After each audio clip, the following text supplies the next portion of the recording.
Hi అండి. ఒకసారి ఇలా చూడండి. నేను పూజకు సంబంధించినవన్నీ ఇందులో కింద కబోర్డ్ ఉందనమాట. ఇలా ఉంటది. అది తీసి అందులో పెట్టేసుకుంటాను అన్నీ మొత్తము. చూడండి ధూపం ఉంటది కదా! కుండ ధూపము. అలాంటివి మొత్తం పెద్ద ప్యాకెట్లు తెప్పించేసుకుంటాను. నేనే తెచ్చుకుంటాను.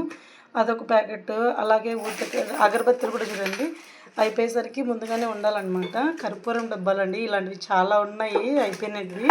ఇంకా అవన్నీ తీసేయాలన్నమాట. ఒత్తులు ప్యాకెట్ అనమాట.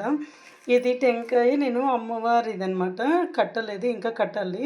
ఇంక ఇవన్నీ పెద్ద దీపెంతలు అలాంటివన్నీ ఉన్నాయన్నమాట. దీపకుందలు చూడండి అన్నీ ఉన్నాయి అలాగా.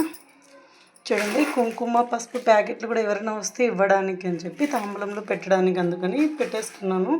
చూడండి ఇలా ఇది కలశం సెమ్ అనమాట. ఓపెన్ చేయకుండా అలా పెట్టేశాను. బోర్లో పెడితే మంచిదని చెప్పి పెట్టేశాను. ఇంక ఇలానే తుడుచుకోవడానికి క్లాతులు కూడా దేవునికి ఇలా ఉంటుందన్నమాట. అవి ఏమంటారు అగ్గిపెట్టెలు ప్యాకెట్లు తెచ్చి పెట్టుకుంటారండి మొత్తం నేను అలాగా. ఓకేనా ఫ్రెండ్స్.